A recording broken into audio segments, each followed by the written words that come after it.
ओम शांति। आज बाप दादा के अनमोल महावाक्य। आज 18 तारीख है। पिताश्री ब्रह्मा बाबा की स्मृति दिवस है, जिन्होंने अपने जीवन को सर्वस्व त्याग करके विश्व सेवा में लगा दिया। ऐसे प्यारे ब्रह्मा बाबा को सत सत नमन। अंतिम दिन जब ब्रह्मा बाबा ने अपने 3 महावाक्यों को उचारा, ब्रह्मा बाबा ने जाते समय कहा कि बच्चे सदा निर्विकारी, सदा निराकारी और सदा ही निरहंकारी, इन 3 शब्दों में ही संपूर्णता समाई है। बाबा ने सारे ज्ञान को 3 ही शब्दों में बता दिया कि सदा तुम्हें ऐसा बनकर रहना है, तभी तुम बाप समान बन सकोगे। सुनते हैं आज के बाबा के महावाक्य। बाबा कहते हैं, मीठे बच्चे, ज्ञान रत्नों से झोली भरकर दान भी करना है। जितना दूसरों को रास्ता बताएंगे उतना आशीर्वाद मिलेगी।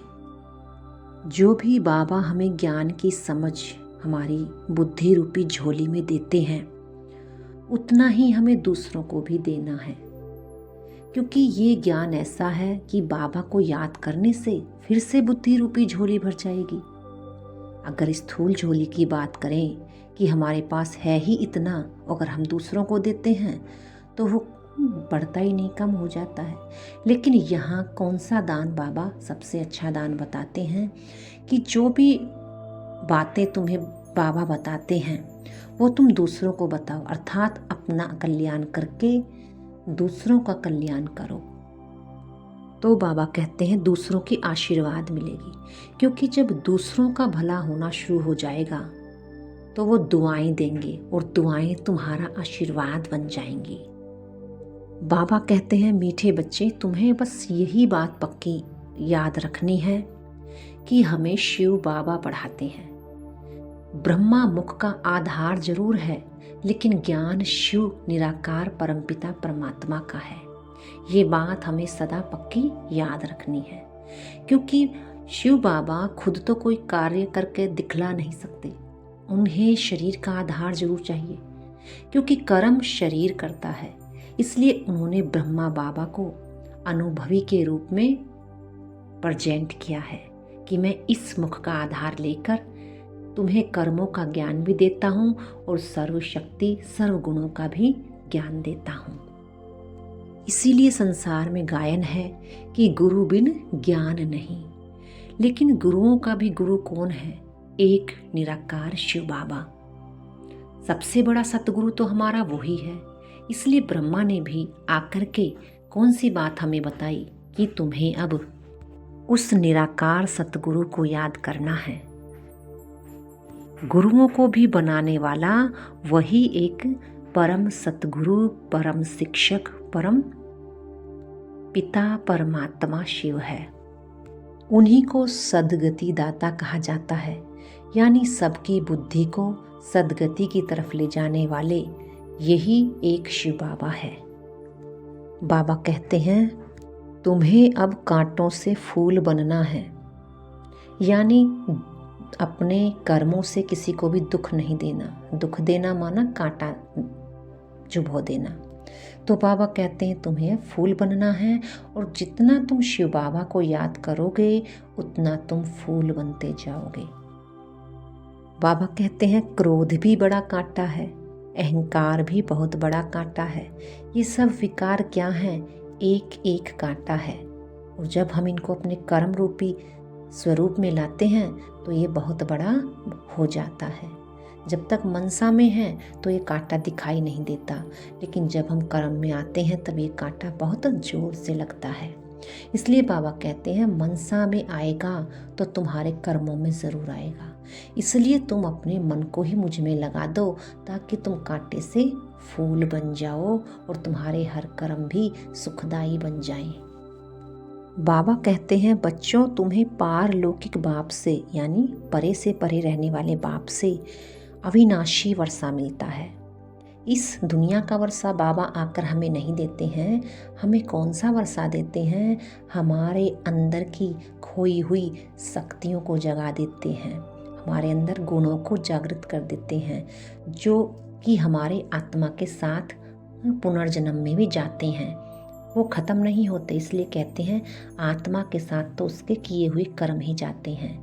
गुण और शक्तियाँ ये हमारा संस्कार बन जाता है, जो हमारे साथ अविनाशी हो जाता है।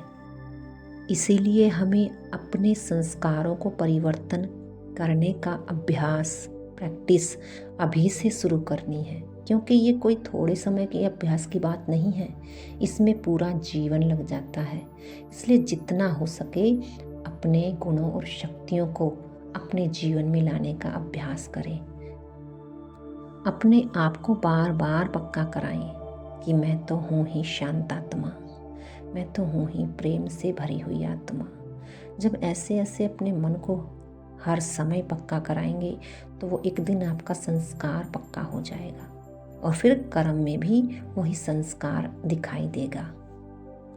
बाबा कहते हैं मीठे बच्चों, गफलत नहीं करो, स्वदर्शन चक्रधारी बनो, लाइट हाउस बनो। बाबा हमें समय की समझ देते हैं कि समय को अपने फालतू बातों में, घूमने फिरने में, खाने पीने में मत गवाओ, क्योंकि यही एक समय है जब हम अपने जीवन को कितना भी ऊंचा बना सकते हैं। इसलिए स्वदर्शन क्या है? बाबा कहते हैं अपने आप को अंदर से देखो, मैं कौन और मेरा कौन, इस चीज़ को अंदर से देखो, अपना चक्कर घुमाओ, अपने गुणों और शक्तियों का जागरण करो। सदा बुद्धि में ज्ञान की पॉइंट्स ही चलती रहें, उसको कहते हैं स्वदर्शन। क्योंकि बुद्धि और मन ऐसी हैं, या तो तुम उन्हें अच्छे विचार, स्वदर्शन कुछ ना कुछ अच्छा सोचने की पॉइंट्स बुद्धि को दें, अन्यथा आप कुछ नहीं देंगे तो वो कुछ भी उठा लेगा, बीती बातें उठा लेगा, कुछ भी उठा लेगा। उससे क्या होगा? उल्टा तुम्हें नुकसान होगा। इसलिए मन को हमेशा पॉजिटिव सोच ही दें, श्रेष्ठ विचार ही दें, ताकि वो तुम्हारे अंदर चलते रहें, तुम्हारा स्वयं का स्वदर्शन बन जाए। बाबा कहते हैं जितना जितना स्वदर्शन चक्रधारी बनोगे उतना ही चक्रवर्ती राजा रानी बनोगे। इसीलिए सदा बाबा बच्चों से पूछते हैं स्वदर्शन चक्रधारी होकर बैठे हो, अपने अंदर का ही चक्कर चल रहा है, कोई प्रदर्शन तो नहीं चल रहा, पराई बातों का कोई चिंतन तो नहीं चल रहा, क्योंकि ये बिल्कुल प्रेजेंट की बात है। या तो अंदर कोई पराई बातें होंगी, भविष्य की बातें चल रही होंगी, अन्यथा स्वदर्शन, मैं कौन और अब भगवान मुझसे क्या चाहता है, ऐसे ऐसे अपने अंदर से स्वयं का दर्शन करें और प्रश्न ढूंढें। बाबा कहते हैं यह शरीर 5 तत्वों से बना हुआ है, इसीलिए 5 तत्व भी यहाँ रहने के लिए खींचते हैं, क्योंकि आत्मा ने ये प्रॉपर्टी ली हुई है, इसलिए शरीर में ममत्व हो जाता है। बाबा कहते हैं जब तक ये शरीर है तो अपनी तरफ तो खींचता ही है, लेकिन हमें पुरुषार्थ आत्मा को सतो प्रधान बनाने का ही करना है, यानी अपने मन और बुद्धि को स्वच्छ रखना है, इस दुनिया से उपराम रखना है, देखते हुए भी नहीं देखना, सोचते हुए भी नहीं सोचना। यानी किसी के प्रति कोई बात बीती या कोई भी बात मन में आ रही है तो उसके ऊपर हमें कोई प्रतिक्रिया नहीं देनी, सोच सोच कर उस बात को बढ़ाना नहीं है, क्योंकि बाबा कहते हैं तुझे पावन बनना है, और जब पावन बनेंगे तभी घर जा सकेंगे, नहीं तो सजा खाकर घर जाना पड़ेगा। बाबा कहते हैं जब तुम आत्मा पवित्र बन जाओगी तो तुम अंत में शरीर भी ऐसे छोड़ोगी जैसे मक्खन से बाल, कोई भी खींचातानी नहीं होगी, लेकिन उसके लिए बहुत पुरुषार्थ करना पड़ेगा, अपने मन बुद्धि को बहुत पावन बनाना होगा, अपनी हर एक कर्मेंद्रियों को पवित्र करना होगा, तभी अंतिम समय में हम ऐसे निकलेंगी जैसे मक्खन से बाल। जब मक्खन से बाल को निकालते हैं तो ऐसा लगता है जैसे कुछ पता ही नहीं चला कब बाल निकल गया, ना ही मक्खन को पता चला ना ही बाल को। तो हमें ये पुरुषार्थ करना होगा ऐसा अपना शरीर छोड़ने के अंतिम समय के लिए। और ये पुरुषार्थ एक शिव बाबा ही हमें बताते हैं। बाबा कहते हैं तुम्हें दिन रात बहुत कमाई करनी है, और कमाई हमें किन से करनी, इन हाथों से कमाई नहीं करनी है। हमें हर समय कमाई अपनी मन और बुद्धि को कमाई पर लगाना है, क्योंकि हमें आत्मा को पावन बनाना है। और आत्मा की 3 शक्तियाँ गाई हुई हैं, मन, बुद्धि और संस्कार। जब हमारे ये तीनों कंट्रोल में होंगी तो हमारी स्थूल कर्मेंद्रियाँ भी कंट्रोल में स्वतः ही आ जाएंगी। आज बाबा हमें कहते हैं एक ही समय सबकी एक रस एक टिक स्थिति हो, अर्थात जितना समय जिस स्थिति में ठहरना चाहो उतना समय उस स्थिति में संगठित रूप में स्थित हो जाओ। संगठित रूप में सबको संकल्प रूपी उंगली एक हो। जब तक संगठन की यह प्रैक्टिस नहीं है तब तक सिद्धि नहीं हो सकती। बाबा कहते हैं संगठन में भी अगर 10 हैं 15 हैं तो सबका एक ही स्थिति होनी चाहिए, यानी एक संकल्प बीज रूप स्थिति है तो 5 मिनट हर एक आत्मा की वही स्थिति होनी चाहिए, जब ही तुम सिद्धि स्वरूप कहलाओगे। और ऐसा सिद्धि स्वरूप बनने के लिए बाबा कहते हैं व्यर्थ संकल्प तुम्हारे बिल्कुल समाप्त होने चाहिए, तभी तुम ऐसी पावरफुल बीज रूप स्थिति में स्थित हो सकते हो। बाबा कहते हैं जितनी जितनी तुम्हारी स्व स्थिति अच्छी होती जाएगी उतनी तुम्हारे जीवन की परिस्थितियां मिटना शुरू हो जाएंगी। तो परिस्थितियों को ठीक करने के बजाय अपनी स्व स्थिति को बनाने का अभ्यास करें। बाबा कहते हैं एक मत संगठन बनाने के लिए कौन सी शक्ति चाहिए? पहली शक्ति है आत्मविश्वास, दूसरा है समाने की शक्ति, क्योंकि संगठन में सबके एक जैसे विचार नहीं होते, इसलिए किसी ने कुछ कह दिया तो उसको संभालो, फैलाओ नहीं।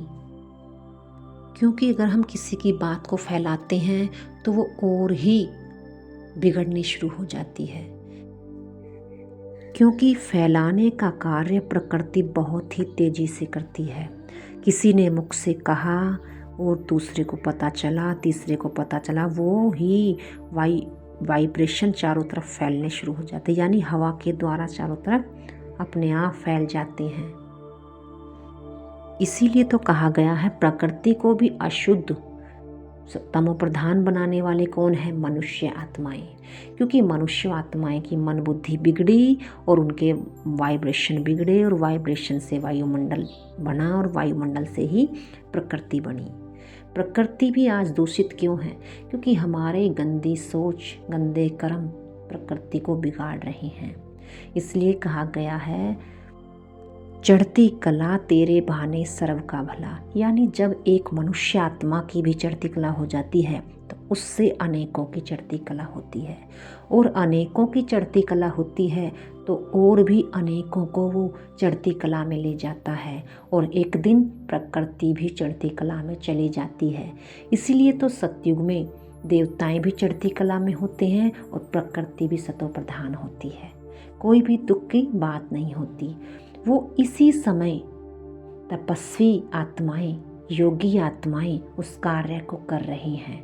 इसीलिए हमें भी पूरा योगदान अपना देना चाहिए, प्रकृति को सतो प्रधान बनाने का और स्वयं को सतो प्रधान बनाने का और दूसरों को भी सतो प्रधान बनाने का।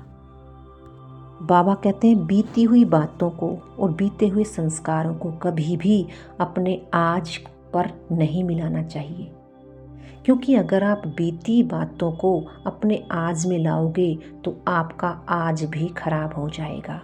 बीते को तो आप ठीक नहीं कर सकते, लेकिन आने वाले समय को भी खराब कर लोगे। इसलिए बाबा कहते हैं आज में ही जीवन है, इसलिए बीती को याद करके अपने आज को और आने वाले भविष्य कल को खराब मत करो, क्योंकि आज अगर तुम अच्छा करोगे तो भविष्य में भी अच्छा ही प्राप्त होगा। इसीलिए जीवन आज में गाया हुआ है, कल में कभी भी कोई जीवन नहीं होता, क्योंकि जब हम अगले दिन कल में जाते हैं तो वो भी हमारे लिए क्या बन जाता है? आज हो जाता है कि आज मैं ये करूँगा। कल हमने क्या सोचा था, कल हम ये करेंगे, लेकिन जब हम अगले ही पल उसमें जाते हैं तो क्या होता है, आज मैं ये कर रहा हूँ, करूँगी। तो इसीलिए बाबा कहते हैं आज में जीवन है। बाबा कहते हैं अपकारियों पर भी उपकार करना है। कोई कैसी भी आत्मा हो, लेकिन तुम्हें उसके प्रति गलत नहीं सोचना है, क्योंकि तुम्हें सबको दुआएं देनी हैं और दुआएं लेनी हैं। चाहे दूसरा ना भी दे, लेकिन मेरा तो कल्याण हो रहा है ना, मैं तो सेवा भाव में अपनी सेवा कर रहा हूँ, उसकी बाबा कह रहा है उसका फल तुम्हें अवश्य मिलता है। इसीलिए किसी को ना देखें कोई कर रहा है या नहीं कर रहा है, लेकिन मुझे करना है, मुझे परोपकारी बनना है। जो करेगा सो ही पाएगा। बाबा कहते हैं सदा एक रस स्थिति में स्थित रहने वाले को सिद्धि प्राप्त ना हो, यह हो नहीं सकता, लेकिन इसके लिए संगठन की शक्ति चाहिए। एक ने कुछ बोला, दूसरे ने स्वीकार किया, यानी उसको समा लिया और उसको दुआएं दी, उसके अंदर और ही जास्ती शक्ति भर दी, यानी अपने श्रेष्ठ संकल्प से खुद भी पावरफुल रहे और दूसरी आत्माओं को भी पावर दी। इससे तुम्हारी सद्गति पक्की है, सिद्धि स्वरूप पक्की है। आज बाबा हमें पक्का कराते हैं एक ही स्थिति में स्थित रहने का अभ्यास बढ़ाओ। वरदान में बाबा कहते हैं व्यक्त में रहते अव्यक्त फरिश्ते रूप का साक्षात्कार कराने वाले, सफ़ेद वस्त्रधारी और सफ़ेद लाइटधारी भव। जैसे अभी चारों ओर ये आवाज़ फैल रहा है कि ये सफ़ेद वस्त्रधारी कौन है और कहाँ से आए हैं, ऐसे अब चारों ओर फरिश्ते रूप का साक्षात्कार कराओ। इसको कहा जाता है डबल सेवा का रूप। जैसे बादल चारों ओर छा जाते हैं, ऐसे चारों ओर फरिश्ते रूप से प्रकट हो जाओ। जहाँ भी देखें तो फरिश्ते ही नजर आए, लेकिन यह तब होगा जब शरीर से डिटैच होकर अंतवाहक शरीर से चक्र लगाने के अभ्यासी होंगे। मनसा पावरफुल होगी। स्लोगन है सर्व गुणों व सर्व शक्तियों के अधिकारी बनने के लिए आज्ञाकारी बनो। ओम शांति।